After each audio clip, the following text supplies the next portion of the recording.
शशिवर्णं चतुर्भुजं प्रसन्नवदनं ध्यायेत् सर्वविघ्नोपशान्तये। गुरुर्ब्रह्मा गुरुर्विष्णुः गुरुर्देवो महेश्वरः गुरुर्साक्षात् परब्रह्म तस्मै श्रीगुरवे नमः। सरस्वती नमस्तुभ्यं वरदे कामरूपिणी विद्यारम्भं करिष्यामि सिद्धिर्भवतु मे सदा। ॐ सहना भवतु सहनौ भुनक्तु सह वीर्यं करवावहै तेजस्विनावधीतमस्तु मा विद्विषावहै। ॐ शान्ति शान्ति शान्ति।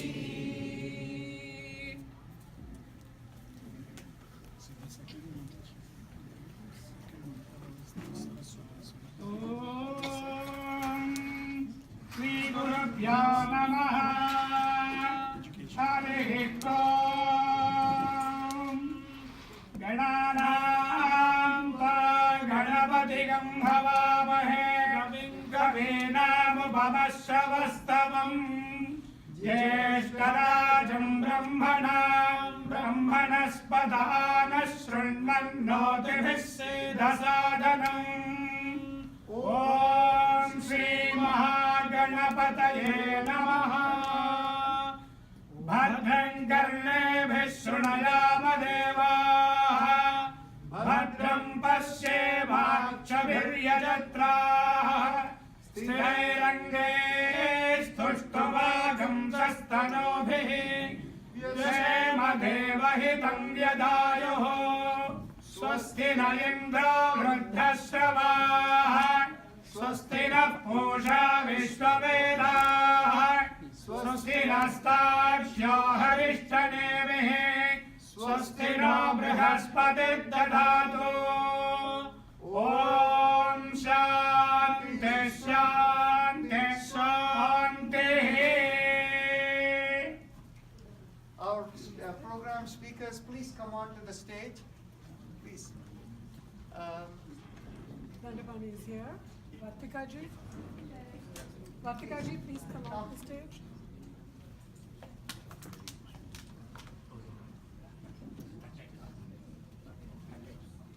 Hopefully we are not missing anyone. Okay. आनन्दे Brahme दिव्यदानात् आनन्दाद्येव कल्विमानि भूतानि जायन्ते आनन्देन जातानि जीवन्ते आनन्दं प्रयन्त्यपि संविशन्ते ते सैषा करीवारुणी विद्या परमे व्योमन् प्रतिष्ठिता एवं वेद प्रतिष्ठते अन्नवानन्नादो भवते महान् भवति प्रजया पशुभिः ब्रह्मवर्चसेन महान् कीर्त्या। ॐ शान्ति शान्ति शान्तिः। You can just touch the plate and accept it as the welcome of the temple. So all of you please come forward and just touch the plate over there as welcome of the temple.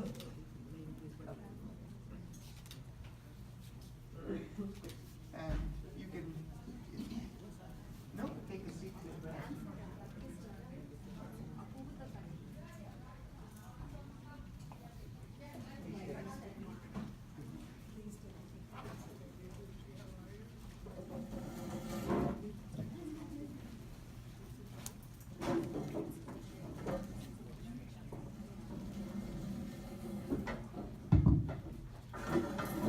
If the smoke alarm goes, you know we have too much camphor there. But, you know, such is yoga. Welcome. I'd like to invite our temple's chairperson, Ms. Uma Potarazu, to please welcome all of you on behalf of the temple. I thank Narayana Achar and Ashwinji for conducting the opening prayer. It's ceremonial in our temple. before we open the space for learning to emerge, we invite the deities to preside over that. So we really thank both Narayana and Ashwinji for that. Umaji.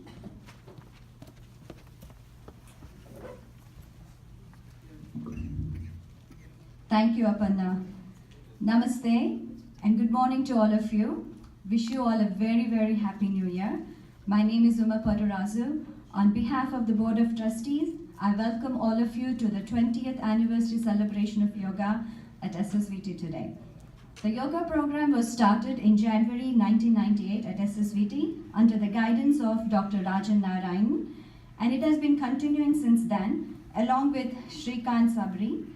The yoga program came under the Education Committee headed by Dr. Aparna Ramaswamy. This day could not be possible without Aparna and Dr. Rajan's leadership and countless volunteers who helped work very hard to bring this day together. My warmest welcome to our program presenters today, Satbir Singh Khalsa, Stephen Parker, Dilip Sarkar, Sri Dandapani, Santami Selvan, Pamela Jeter, Vartika Dubey, Antasio Castro, Vasumurthy, Shrikant Sabri, Ashim Dey. I wish you all the best and I hope the program goes very well. Thank you so much.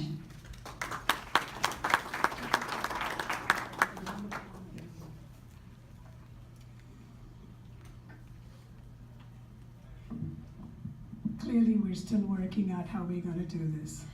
I guess this is what happens when you get a bunch of yogis together. We just say, well, whatever happens, happens, and we'll deal with it. I'm Aparna Ramaswamy. Welcome to today. This program was started out in just a very informal conversation between Narayan and me, when we said, we've been doing this for so long, why don't we do this show at the temple? And so our intent, and you will have to tell us if our intent was communicated, was very simple. You see, we had come into yoga not from the text. We had not come into yoga from the traditional route of taking yoga classes. My entry into yoga was through dance, Indian classical dance, Bharatanatyam. Mine was an embodied lived experience. I wanted to know, what is it I feel when I'm dancing? Narayan's entry was somewhat similar. What is this that I feel when I'm doing yoga, when I'm meditating? The text came a little later for us. So it is important to us to present our perspective on yoga, and it is just ours. It may not be comprehensive.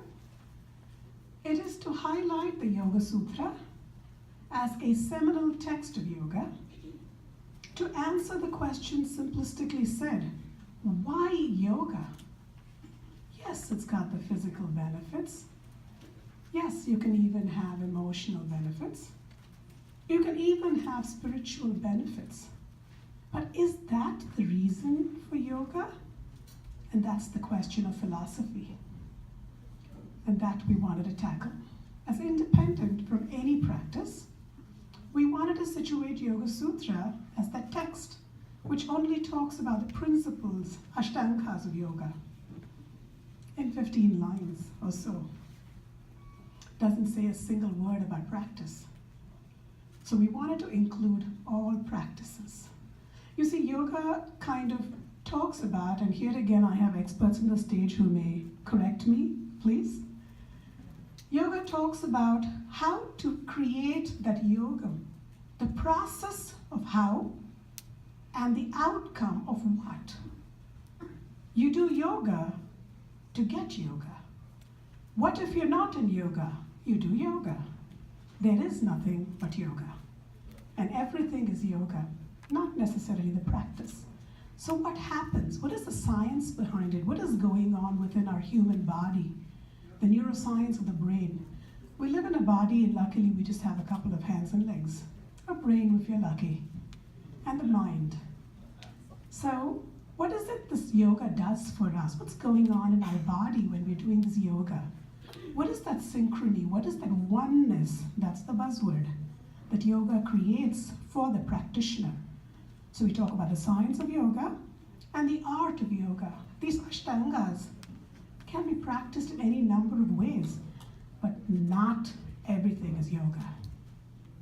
You cannot do asana alone and make it yoga, because there is no yoga, there is no outcome. So there's a couple of sessions that talk about the science of yoga. What is the neuroscience? What is the psychological benefits? What is the physiological benefits? And I see that Selvan is not on stage, but he's one of our volunteers, so sometimes we overlook our in-house presenter. Selvan, if you're somewhere there, I apologize. Would you please come on to stage? I'm so sorry. You're okay there? Okay. So what is the science? And then ultimately, of course, as human beings, we want to know towards what end. I'm not going to pray just because I got to pray. What does it do for me? Yes, it connects, brings back the oneness. It creates a yogam for you physically, creates the oneness for you spiritually, creates a oneness for you emotionally. And of course, as a dancer, and I say this tongue-in-cheek, please take it as such, yoga, I contest to Narayanan, is a very self-absorbed practice. You're just thinking about you. I want to feel one, I want to feel good, I want to feel whatever. But you see, Indian classical arts, the reason we do Natyam, the reason we do Nadam, we have to have our Chitta Shuddhi, we have to have our Rangashuddham. But it's not about us.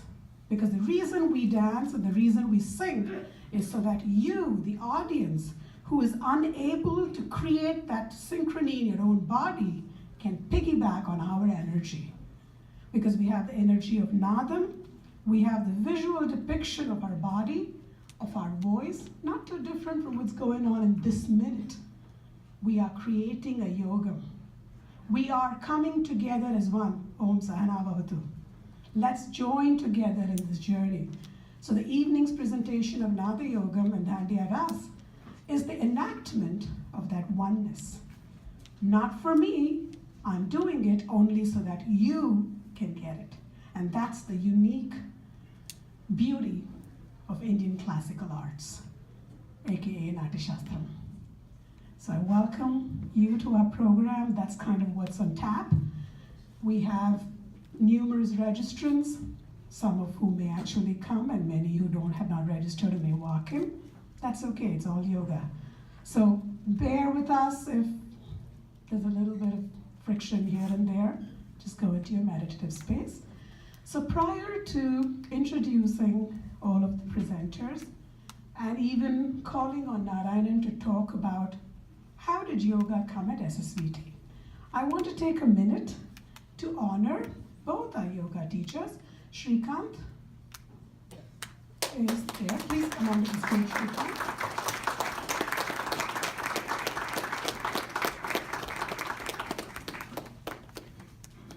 Shrikant, please take it. If I could please, I'm not seeing Raghavanji. Could I please have Raghavanji come onto the stage too?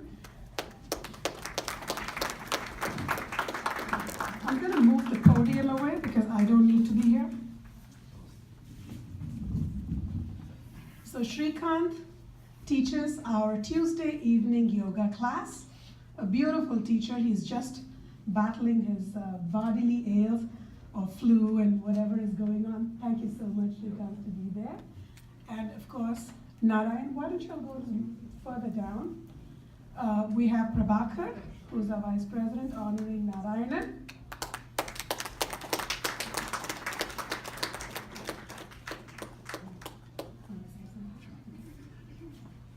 Let me read the play, what is written here. Sri Shiva Vishnu Temple, Washington, D.C.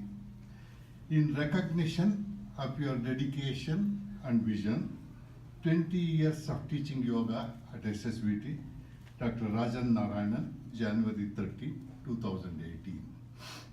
This in brief summarizes, but does not adequately recognize what Narayanan has done to establish SSVT as the center for yoga, and he has extended yoga learning far beyond what we had expected, what is typically understood, and he has really done enormous contribution to take yoga to the medical practitioners. It is my great honor on behalf of SSVT to present this.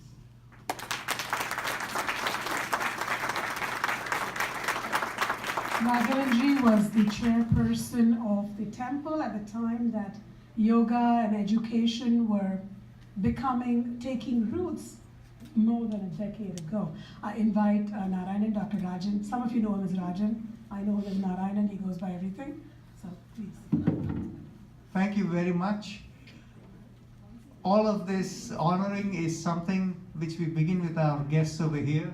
So the temple is going to honor each one of our special guests over here. So let's begin with Sri Dandapani.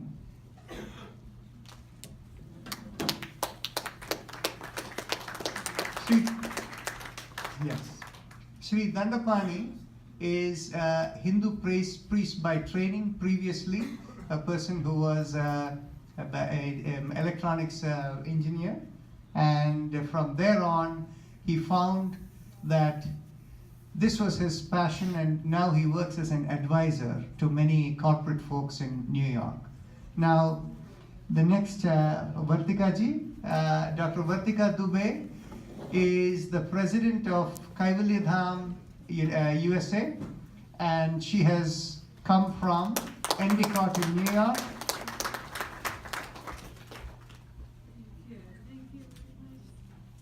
Thank you for the honor. Thank you. Dr. Stoma Parker, Dr. Stephen Parker comes to us from Association of Himalayan Yoga Meditation Institute, Association International, Ahimsan. He's a student of Swami Rama, and he is the chief teacher for the Ahimsan organization. We are lucky to have him over here. He usually is traveling all around the world and occasionally once in a while stopping in the United States. He's from Minneapolis. Dr. Dilip Sarkar.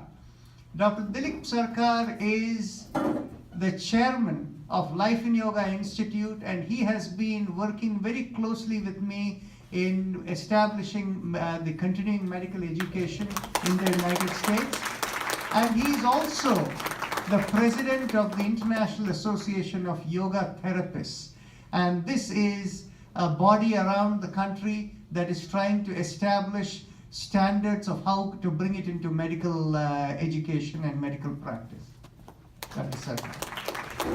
Dr. Satbir Khalsa is another one of our colleagues.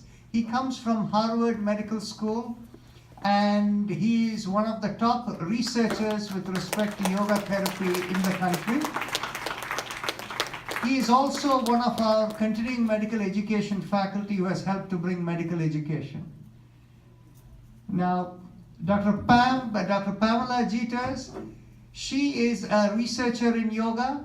She's right now with the National Institutes of Health and previously with Johns Hopkins. She'll be one of the panelists today. Dr. Selvan Senthamal is also a researcher in yoga, but previously coming as a researcher in cancer and immunology. And this is the passion. Is Mr. Satish Bhatia in the audience here? Is Jitu Patel in the audience here? Okay, later on. Did we miss anyone of our speakers? Well, thank you very much. And before we get on to the keynote speeches that you'll hear on the 4 subjects: philosophy, science, the art of yoga and benefits of yoga. We will have 4 speakers for you this morning. We will have Dr. Stephen Parker speak on the philosophy.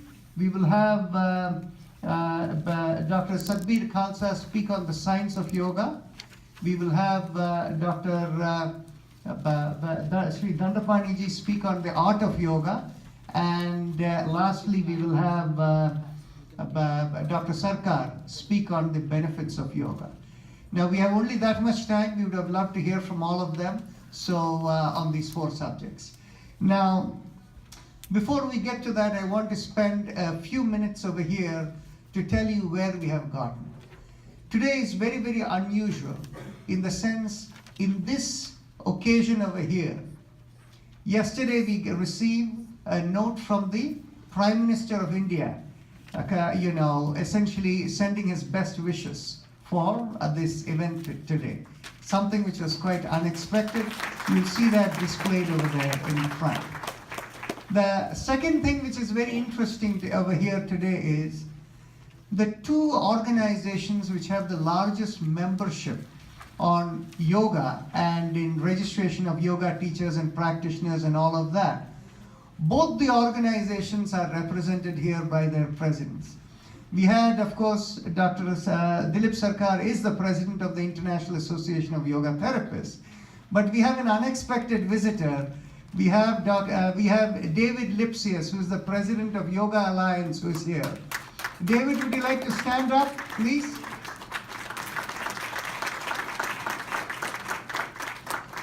So you can see here we have quite a bit of representation and recognition that has come over here. And all of this starts from a very humble beginning. Now, even as I start on the humble beginning, I have to say something.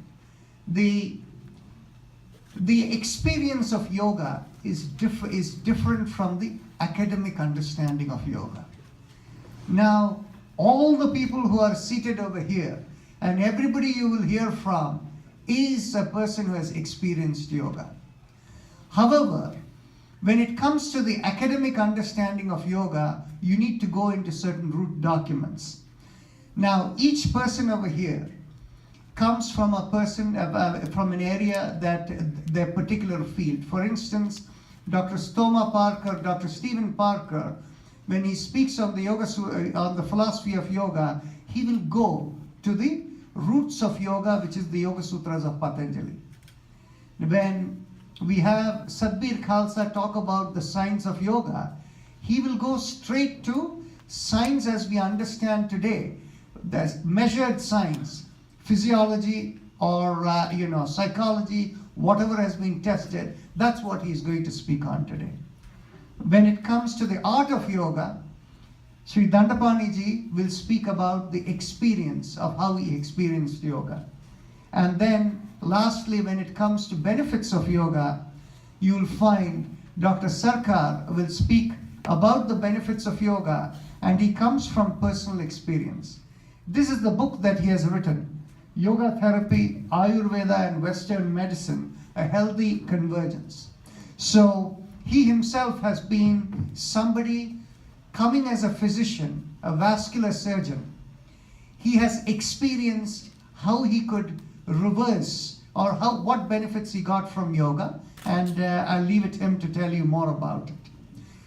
Now, as I said, people can experience yoga but not necessarily understand the academic side of yoga.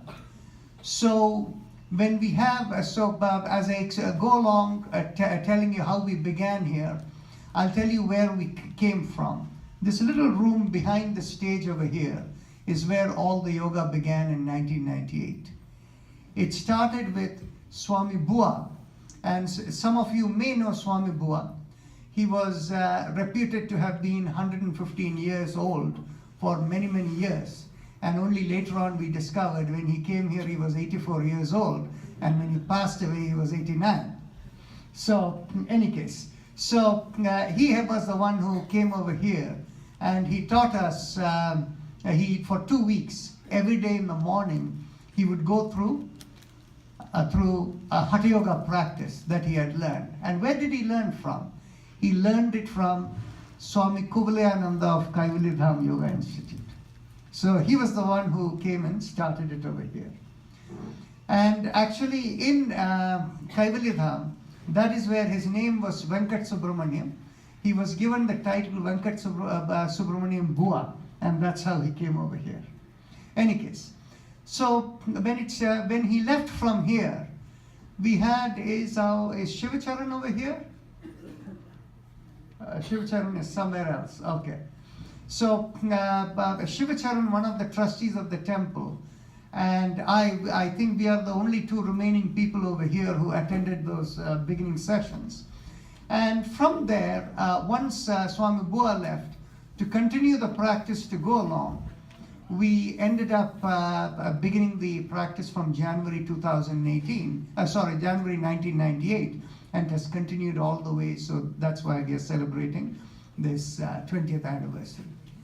Now, this is not only a recognition of how far we have come, but I also want to tell you why all of this came about over here.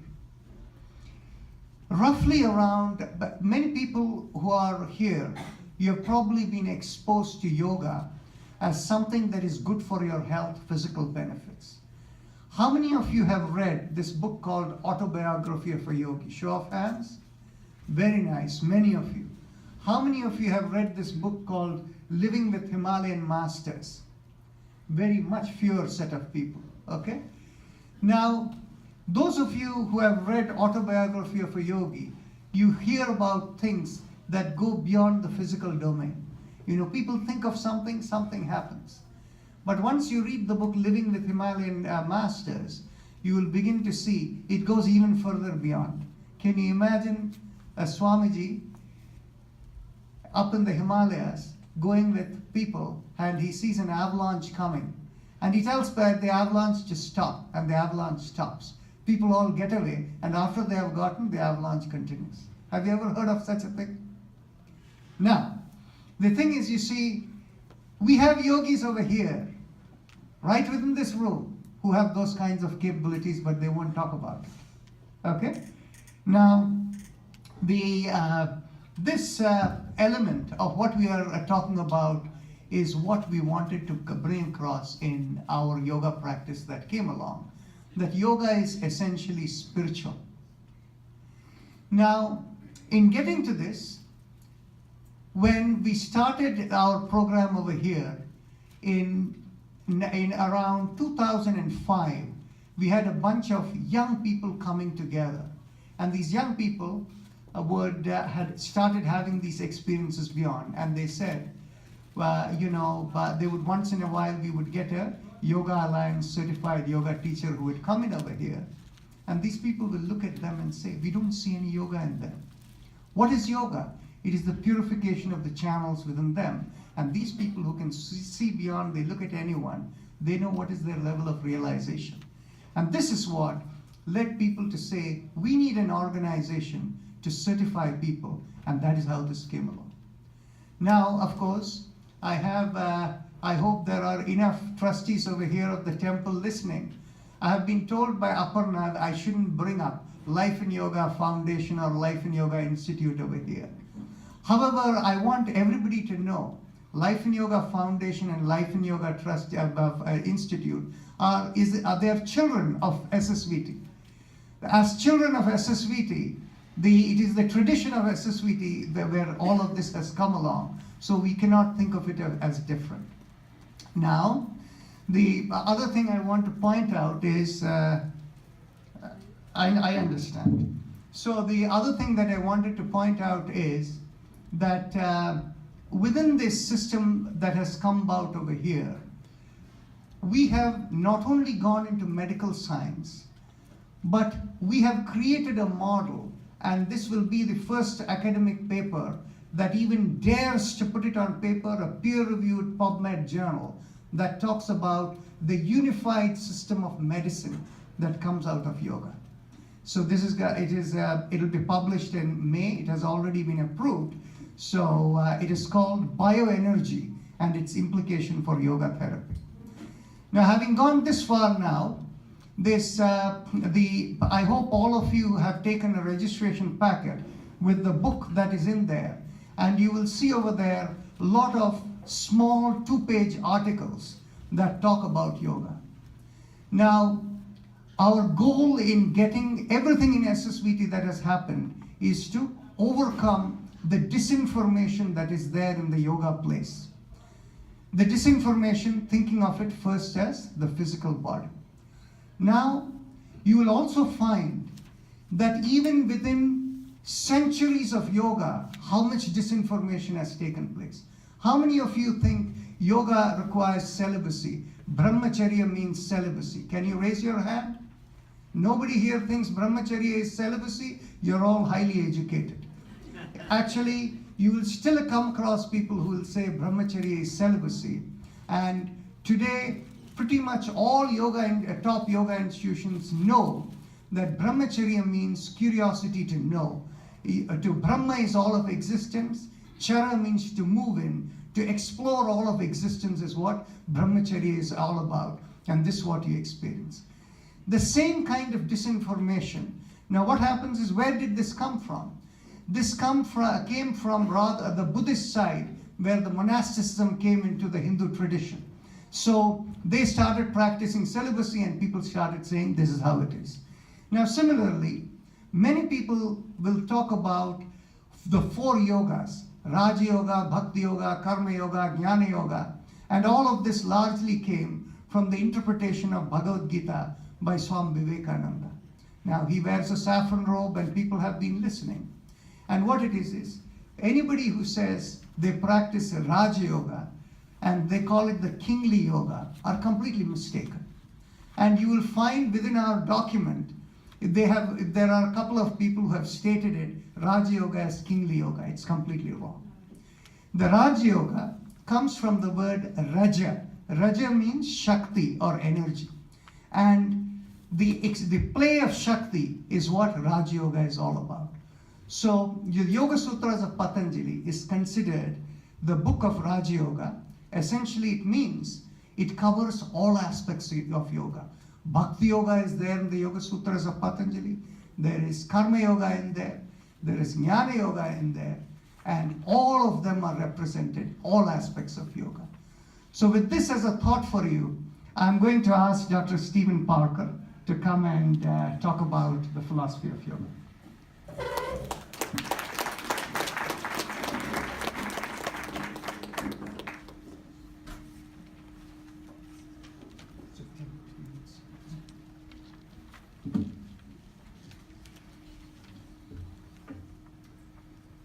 Good morning and welcome, and please accept the greetings and blessings of my colleague Swami Ratavan Bharati, who is the successor of Swami Veda Bharati, our other guru. The philosophy of yoga begins from the first sentence of the commentary of Veda Vyasa, which says, Yoga Samadhi. Yoga is Samadhi, full stop. And that sentence has an enormous amount packed into it.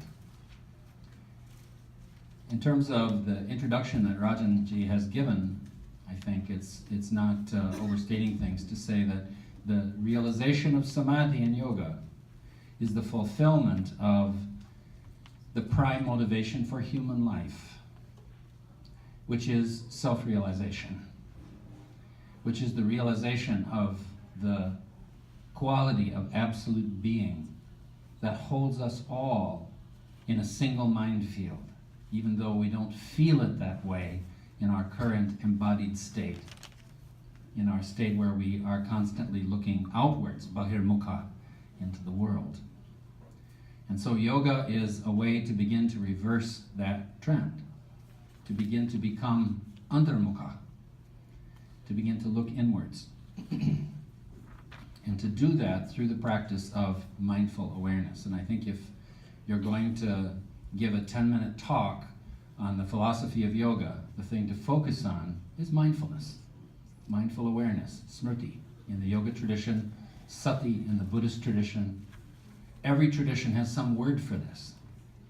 And every tradition has this kind of wakeful, mindful awareness as the core of its practice.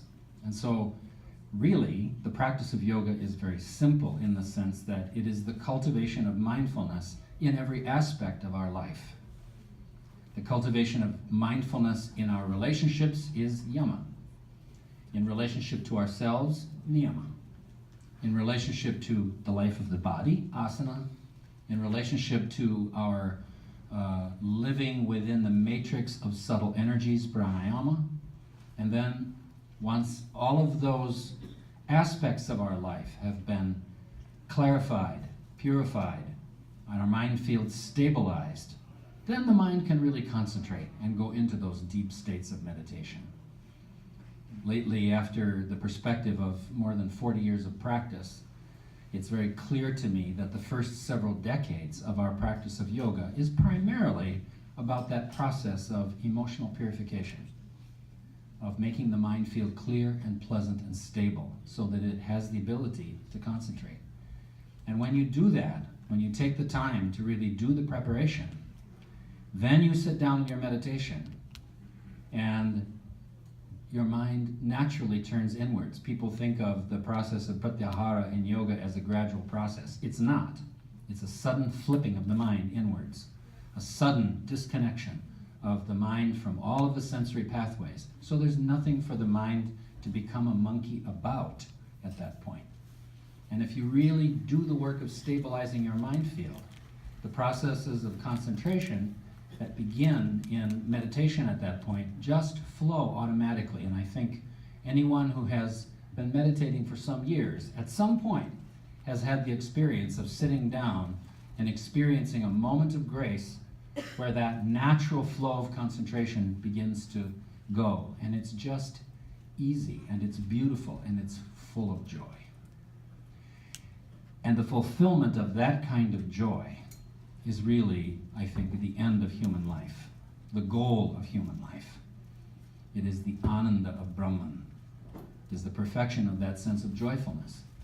And one of the interesting things about this is that when you practice moment-to-moment mindfulness, just starting from being aware of the feeling of breath flowing in your nostrils, you begin to feel a very subtle sense of joyfulness. Your mood becomes a little lighter. And that process gradually, over many, many years of practice, changes the whole quality of your mind. And over time, you get a happier and happier mind. And by happy, we don't mean pleasure, because pleasure and joy are very different things. And one of the ways of thinking about the practices of yoga, especially when it comes to tapas, is replacing practices of experiences of pleasure with experiences of that joyfulness. It turns out that the same thing happens if we look at the neuroscience involved in the processes of meditation and mindfulness. By being aware of the breath flowing in your nostrils, you stimulate the middle prefrontal cortex in your brain, and there is a subtle sense of joyfulness that goes along with stimulating this part of the brain which organizes everything else in your nervous system. And so the process of yoga is gradually about becoming, over time, a happier and happier person, a person more full of joy. There are in Yoga Sutras Samadhipada 33, the description of the 4 Brahma Viharas, which are described in the Yoga Sutras as practices. These are Maitri, friendliness, Karuna, compassion, Mudita, joyful-mindedness, and Upeksha, the ability to keep your mental balance. And these are described as practices in both the yoga tradition and the Buddhist tradition, and actually they are exactly the same in both traditions. But interestingly, in the 3rd chapter of the Yoga Sutras, Patanjali also describes these as vibhutis. And by vibhutis, he does not mean miraculous powers. Vibhuti, the word vibhuti means variety of being. It means that these qualities are natural developments of human potential. They will come to you as you grow and as you progress. So I think the most reliable way to assess whether you're making some progress on the path is, are you more friendly? Are you more compassionate? Are you more joyful-minded? And can you keep your balance? Can you listen to the news about our president and not get depressed,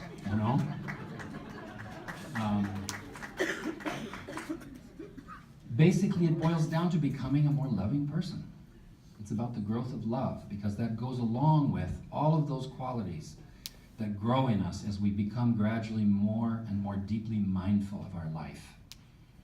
So I wish you all the experience of being able to take that mindfulness very deep, not only in your meditation practice, but in your whole life. If you really master the art of keeping that breath awareness through the day, there's no moment that you aren't practicing yoga. You stand at the bus stop in Tadasana, in the standing Shavasana, your body relaxed, being aware of your breath. not worrying about how late the train is or the bus and getting all upset about that. And you arrive at work with a calm mind. So I hope that you can take that practice of mindfulness deeply into your life. I often say to my students and to my teacher trainees that if all people manage to do is master the practice of everyday breath awareness, everything would change so much. So the good news is that the core practices of yoga are simple. Sometimes they're not easy, but they are simple. So I wish you all the simple blessing of every moment to be aware of your breath. Thank you. Thank you, Stomaji. Dr. Stephen Parker is also known as Stomaji. Now, I want to make a brief point before I invite Dr. Satbir Khalsa to come. We have a representative here, Nina Ganti. Are you here? Nina Ganti she came from Senator Van Hollen's office as a representative, so I just wanted to recognize her. Okay, so Satbir. So Dr. Satbir Khalsa, as I said, is one of the foremost researchers in yoga in this country. He is the editor of International Journal of Yoga Therapy, and he has a book which is considered the first full textbook of yoga, The Practice and Principles of Yoga in Healthcare. With that, I will leave it.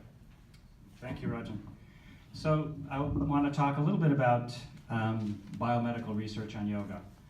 And before I start talking about that, I think it's important to understand why we would want to know that kind of information. Because biomedical research is very different than yoga practice. And the question is, why would we want to do research on yoga? And it's a valid question because it's very expensive and very time consuming. Most people don't practice yoga because they read a research study. So the issue is, I think, reflective of where we are in society right now with yoga. Yoga is making a transition from the grassroots level in society to mainstream society, to mainstream societal institutions. We're talking about yoga in schools, we're talking about yoga in healthcare, we're talking about even yoga in corporate settings, in the business, in the workplace. And that transition requires justification, and that justification is in the form of clinical trial evidence. So a school district supervisor, in order to implement yoga into his school district, has to show evidence that there's justification for why yoga should be included. So this is where we are at right now. The science and research, aside from being interesting and something that we can talk about and appreciate, also has a very important practical significance for us to make this transition of yoga into mainstream society. Now, giving you a broad view of where we are at in the history of biomedical research on yoga, the first person to actually start doing research on yoga dates back to the 1920s. This was actually Swami Kavalayananda at the Kavalyadhamma Institute. And I can say without doubt that he was pretty much alone in the universe in conducting yoga research for many, many decades. But in the 30s, 40s, and 50s, you started to see some interest on the part of Western scientists and certainly Indian scientists in studying the effects of these practices on the body and on the mind. And what we found there was, through studies like EEG and studying heart rate and blood pressure and things like that, was the phenomenon of self-regulation. The ability of these practitioners to change internal state, both physiological state and psychological state. And what we've seen more recently in the field of biomedical research and yoga is an explosion. Literally an exponential increase in the number of researchers and the number of publications that are coming out in this field of yoga research. We're at a very special time, and it seems to be paralleling the growth of yoga popularity itself, which is also exponentially increasing. 36 million Americans plus are now practicing yoga. So these things are all happening in concert, and we are, I think, at a tipping point in modern society with not only the practice of yoga, but now also an understanding of the research evidence, not only of the basic functions of yoga on psychophysiology, but also on the clinical trial evidence. And we are now seeing this body of evidence reflecting in review papers that are being published that summarize the evidence for how yoga works on the body and on the mind, and then also how effective it may be for a number of clinical disorders. And the book that Rajan mentioned, which is The Principles and Practice of Yoga in Healthcare, is Our Face to Modern Medicine. This is actually an edited medical textbook. It has 90 contributors. 60 of those contributors are active and leading yoga researchers around the world internationally. And this book is written in the language of modern biomedicine for the purpose of representing yoga to modern society, to these societal institutions. So it is the tip of the spear, if you will, in our quest to move yoga forward into society. I just want to give you some sense of what we know and where we're at with the field of biomedical research on yoga. Some of the exciting areas that are being looked at, one of them is so-called neuroimaging. And this is the use of these research technologies that allow us to peer into the brain and look at which parts of the brain are active, and with the practice of yoga and meditation practices. And we're starting to be able to see which parts of the brain are changing, how these skills are developed, and even neuroplasticity, how the brain is changing when we do these yoga practices over time. Another leading edge, cutting edge area of research is so-called molecular biology. And with these techniques, we're able to look at things like gene expression. We're able to show that these practices can actually change the activity of your DNA. To make changes in your cells and in your molecules of your body. So it goes that deep. And we're able to use these technologies to really now, in a very objective manner, really verify that these practices are real. This is not placebo effect. This is not just our imagination. These practices are having real and measurable effects on our bodies and on our minds. And I like to conceptualize all of these changes in sort of 4 basic domains. The first domain is the most obvious one. It's the physical asanas, it's the pranayama practices, the breathing techniques. And we have a lot of evidence now that, of course, when you practice the asanas, you're doing things that are increasing your flexibility, they're increasing your balance, they're increasing your physical strength and mobility. And the pranayama practices are improving breathing function. And these practices also have direct impacts on the autonomic nervous system, which is one of the systems that's involved in the stress response. So we're seeing the effects of these physical practices, the pranayamas and the asanas, on the physical functioning, which also translates into improvements in psychological functioning through direct impact on our nervous system, on our autonomic nervous system, reducing the stress response, allowing us to control the stress response. So that's on the physical plane. I've mentioned this concept of self-regulation, and that is perhaps one of the most central concepts in the field of biomedical research, not only on yoga, but in the entire field of what's called mind-body medicine. And self-regulation is the concept that as human beings, we can adopt behavioral practices that allow us to control our internal state. We can change our physiology. We can change our thinking patterns. We can change our emotional reactivity. This is this concept of self-regulation. And the most important aspect that virtually every study that has measured this has shown positive benefit on is stress regulation. This is perhaps the leading hallmark of yoga's biomedical benefit. Virtually every study that's measured stress with response to a yoga intervention has shown positive benefit. And we know how important stress is. It is virtually an epidemic in modern society, and our society has no strategies for coping with stress. So yoga has a very unique role to play in serving as a key stress regulation practice. And along with stress regulation, part of the same systems of the brain that are involved in that, the limbic system, the emotional brain, is also the idea of emotion regulation, the ability to manage our emotions more effectively. So these two forms of self-regulation go hand in hand. We become more competent as individuals, become more resilient to stress. We become more even-keeled with respect to emotional reactivity and emotional responsivity. And this improves our functioning as humans. It allows us to function on a day-to-day level more effectively. And virtually every medical disorder has some degree of emotion and stress problems. So this is not insignificant when we talk about applying these practices on a day-to-day level. And stress is one of the major risk factors for many of the modern chronic diseases that we see in society. A third domain really comes from the meditative component of yoga practice. The yoga teacher is asking you to focus your attention.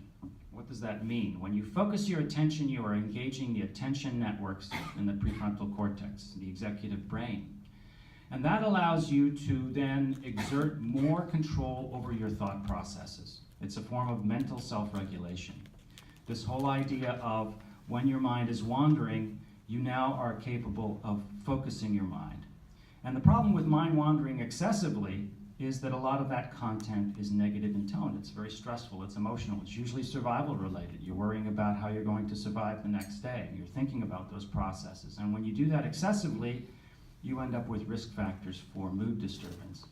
And so this idea of being able to meditate and focus your attention is undergoing a lot of research. We're showing this, the whole aspect of mind wandering is associated with the so-called default mode network in the brain.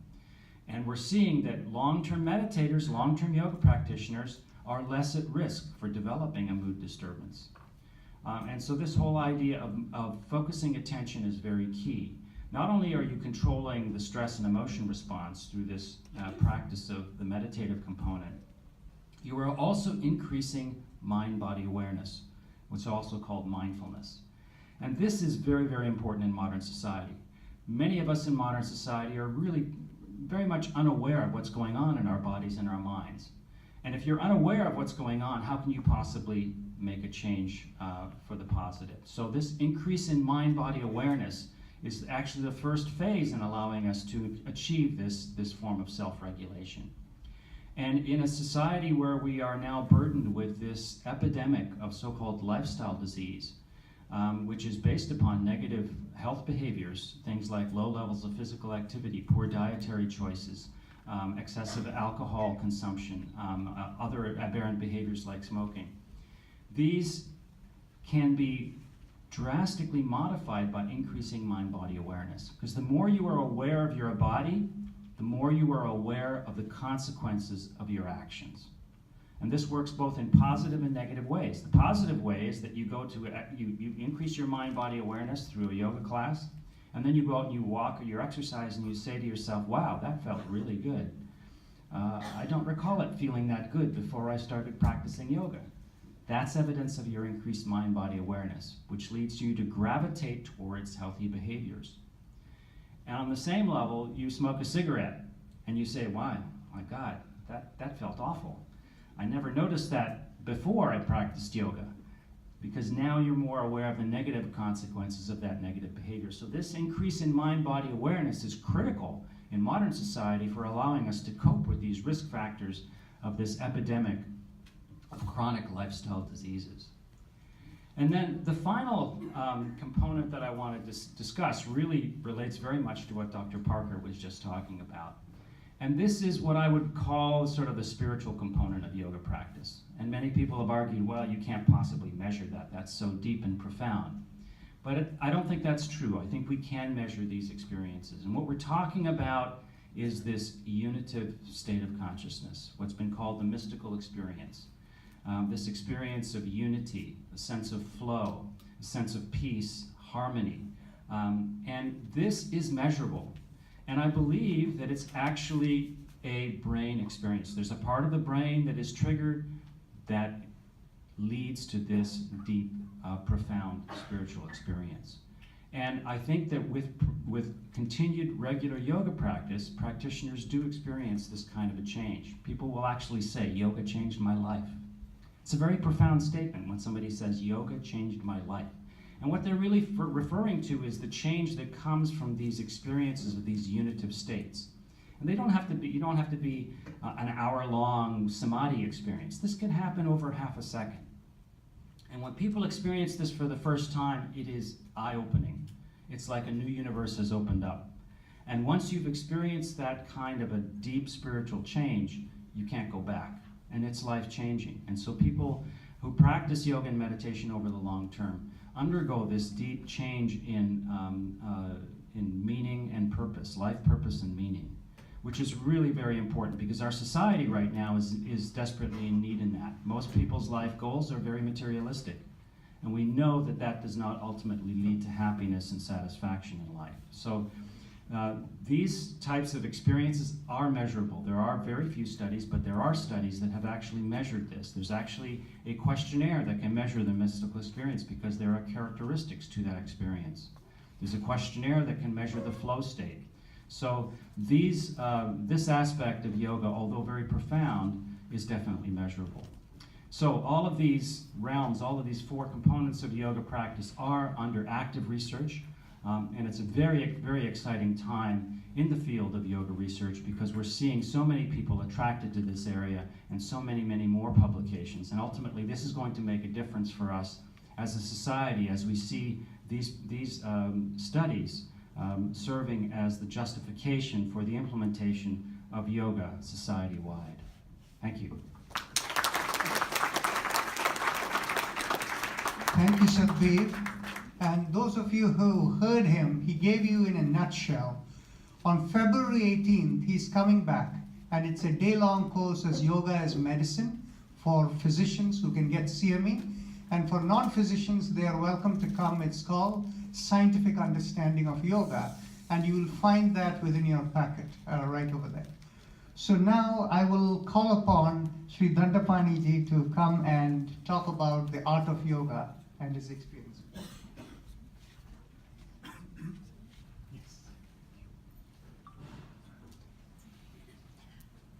Om Gananam Tva Ganapatihum Havamahe Kavin Kavinam Upamastravastamam Jestarajam Brahmanam Brahmanaspada Anasrinvannudivisedasadanam Om Sri Mahaganapataye Namaha.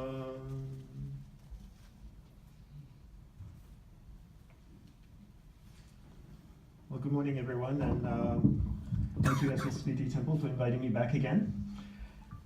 This temple is unique in many ways, and one of which is they're very punctual. So I have only 10 minutes, and now 9 minutes and 18 seconds left, so I'll stay on time. So asked to speak on the art of yoga. And thank you. One of the things about art, I think one of the core things about art is practice, right? I mean, if you want to be good at any art form, whether it's dance, music, painting, singing, practice is at the core of it. So I think when we talk about the art of yoga, we really have to talk about practice. Raja Yoga is Hinduism's classical eightfold step towards self-realization, right? And to define the self in my tradition of Saiva Siddhanta, of which I was trained in by my guru, the self is God as timeless, formless, and spaceless. In Saiva Siddhanta philosophy, we call it Parasiva. How do we realize God within ourselves? Hinduism has outlined 8 steps towards it, which is the Raja Yoga steps, right? The easiest way to realize self, to realize the self, is to realize that the energy inside of God, Siva, is the same energy inside of me and the same energy inside of you. And Raja Yoga is the Hinduism's most advanced form of managing energy, harnessing energy, withdrawing it, channeling it in a concentrated way, in a single pointed focus, and experiencing that energy inside of you. And that's what Raja Yoga is all about, right? And in order to do that, we need to understand what each steps are, what are the tools that have been prescribed within each of those steps, within the yamas, the niyamas, the asana, pranayama, and so on and so forth. What are the goals of each of those steps? What are the processes towards those goals? And what are the practices that we need to do within each of those steps? Now, the important thing about practice that a lot of people don't understand is that practice doesn't have the ability to discriminate between what's good for you and what's not good for you. So whatever it is you practice is what you end up becoming really good at, right? So step 6 in Raja Yoga is concentration, right? How many people practice concentration? Most people don't, right? What do most people practice? Distraction, right? So if you practice distraction, what would you become good at? Distraction, right? So if I want to be a good piano player, what do I need to do? First step is I need to find someone to teach me how to play the piano, right? I need to learn how to play the piano. Once I learn how to play the piano, what do I need to do next? Practice. How much do I practice? Well, it depends on how good I want to be at playing the piano, right? So if I want to play for my grandma once a week, maybe I practice half an hour a week. But if I want to play for Juilliard, then I might have to practice 7, 8 hours a day, right? We become good at whatever it is we practice. And that's something that's really, really important to understand, right? So whether it's pranayama or it's one of the yamas or niyamas that you're developing, asana, we have to practice, and we need to integrate that practice into our everyday life. It needs to become a part of our whole day, right? In order for us to become good at practicing something. How do we practice something? We need to cultivate discipline, right? Discipline leads us to practice. If we're not disciplined, we won't practice it. How do we become good at discipline? What cultivates discipline? Love. Love cultivates discipline. Why do I say love cultivates discipline? Because when you love something, you discipline yourself more in order to get more of that love, right? You spend time with that person. You love somebody, you want to spend time with them, so you structure your life so that you can spend more time with them, right? Why do you do yoga?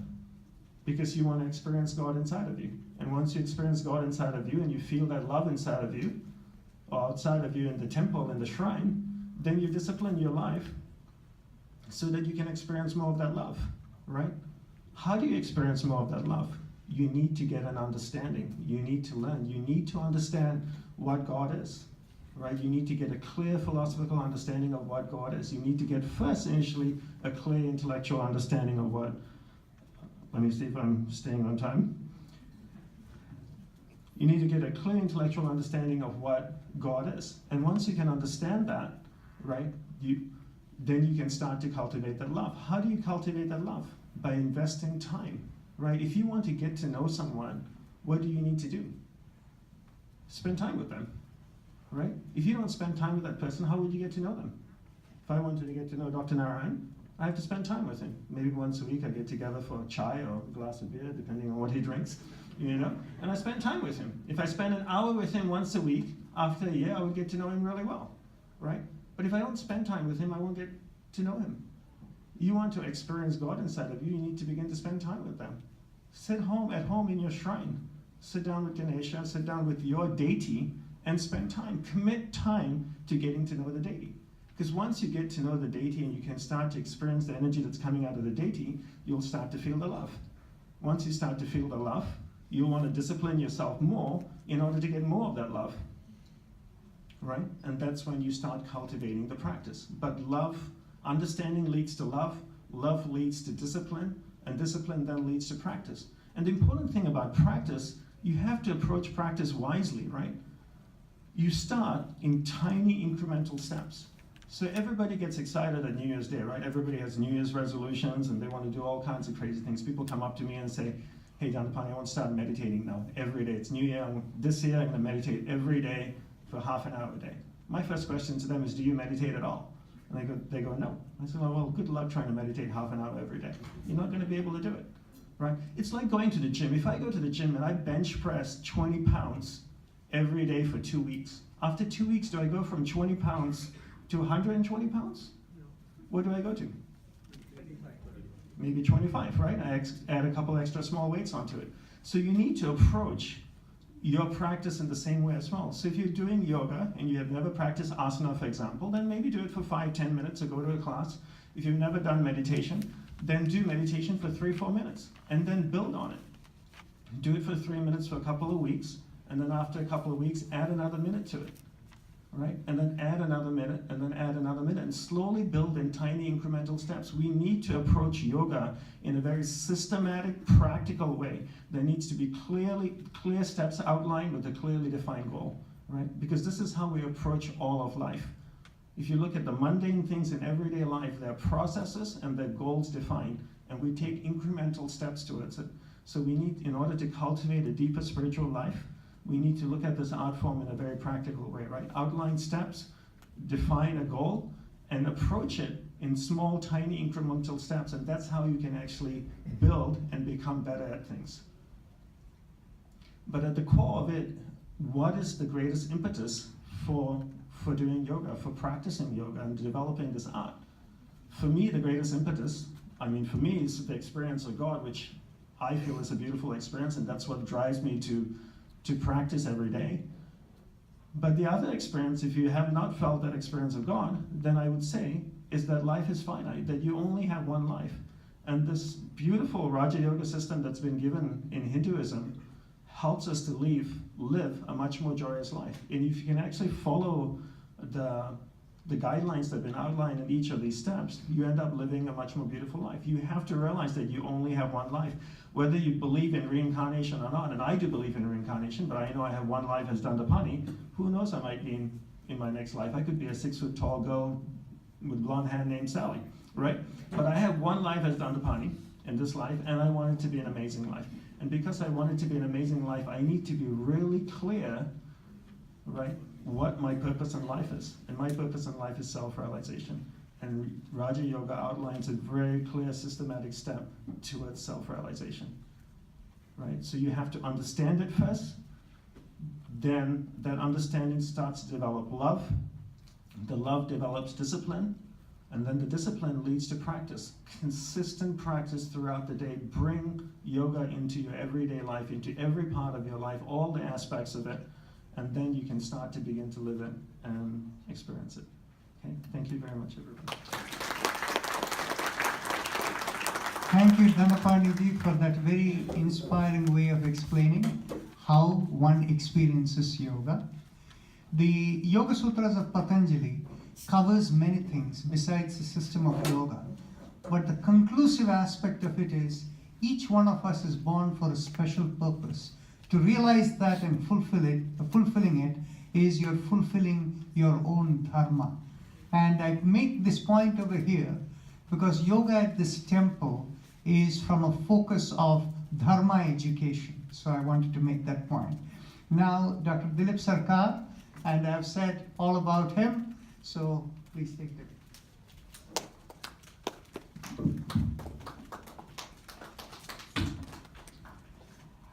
My dear brothers and sisters of yoga, it was a Brothers and Sisters of America.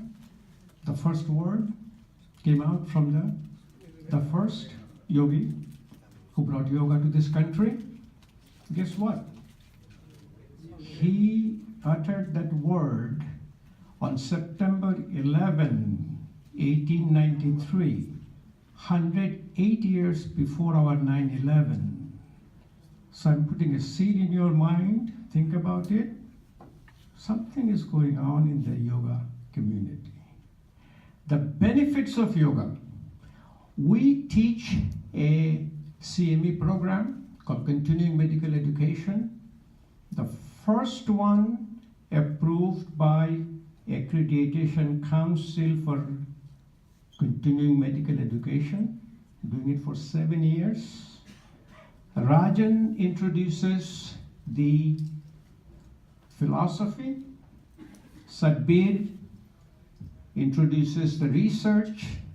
And at the end, I come from the called authentic yoga. Authentic yoga means we teach clearly from the Yoga Sutra of Patanjali Ashtanga Yoga, and tell them the benefits of it. Now, the first, what you realize, we heard from everybody, that yoga is a philosophy, it's a practice for self-realization. It was never meant for any benefits. But what is a self-realization? To me, self-realization is creating your real eyes. Real eyes means you start looking inwards, then outwards. You start looking inside yourself. The day you were born, you were healthy. So what caused these lifestyle-related disorders on you? Diabetes, hypertension, heart disease, high cholesterol, which you are suffering every day. I am the cause and I am the cure. A daily practice of yoga is a lifestyle, is an art and science of healthy living. You will have some changes within you which you won't be able to describe. You have no language to write, no language to speak, and that feeling that realization controls most of your lifestyle related disorders. When you teach the healthcare provider and the physicians, first thing we do, we just bring all the pictures and all the patients who got better. I see a few up there here in your audience who got better. The one standing in front of you got better. I will tell a little bit about me, the time permit. But the first email we got from Rajan, he says with the big, bold, black words, no PowerPoint slides. Thank you, Rajan. So without PowerPoint slides, we cannot show any of these patients, but I can tell you a little bit, one step at a time. The first, before I go, let me tell you where you are and the few words you need to know. The first word is, from a physician perspective, yoga therapy. What is a yoga therapy? Yoga therapy is an adaptation of the same philosophy and a practice of yoga based on patient's clinical condition. What does it mean? Somebody comes to you with a physical ailment, a back pain, knee pain. We probably start more with the physical practices. Somebody comes with a breathing difficulties, asthma, COPD, pulmonary fibrosis. We may start a little bit of a gentle pranayama, very effortless pranayama. Somebody comes with a neuropsychiatric disorders, we may start initially with a meditation. Understanding that adaptation is a yoga therapy. And there is basically a difference. We have a Yoga Alliance, David is here. We had a 200-hour certification for the teacher, but we add now 300 to 500 hours of additional training to understand what the benefits of yoga and what yoga therapy is to be certified. And let me give you a little bit of statistics today, which will be surprised. I'll tell you the benefits, don't worry, I have my time. We've been, how many presentations we do? About 80 to 100 presentations a year. So we are very strict in time.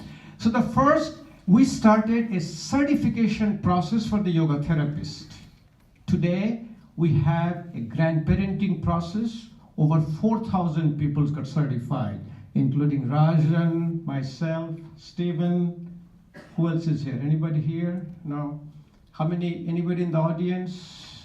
I know some of them, Jaya is here, she got certified. And let me tell you about in medical profession today. Yoga therapy is incorporated in the Department of Integrative Medicine.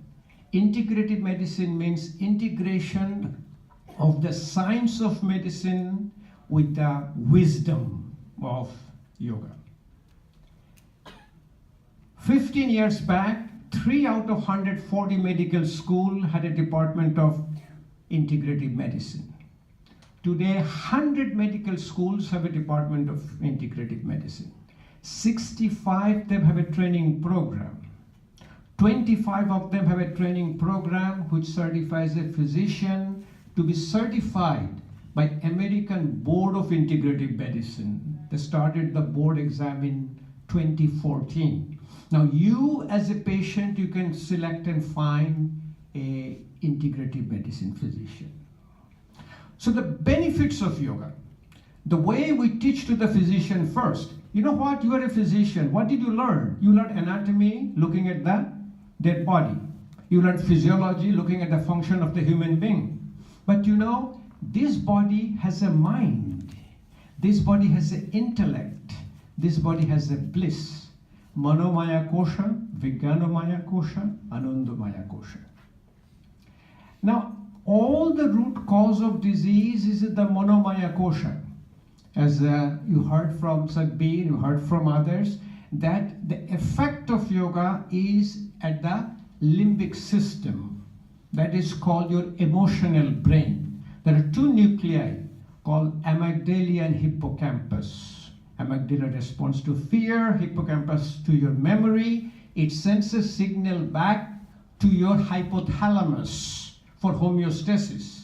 Hypothalamus sends a signal back to your pituitary, adrenal axis, and also your autonomic nervous system. So what happens? At the end, the benefit is a relaxation response, activation of the parasympathetic tone, and reduction of sympathetic tone. So what is a sympathetic tone? Sympathetic tone is a stress-related disorders. All the disease we have today, diabetes, hypertension, heart disease, we call it a metabolic syndrome. There is no risk factors. This all comes from the hypersympathetic overdrive. And give you a minute, my own medical history. I've been a vascular surgeon practicing, always been eating right kind of food, exercising. I'm totally Western trained.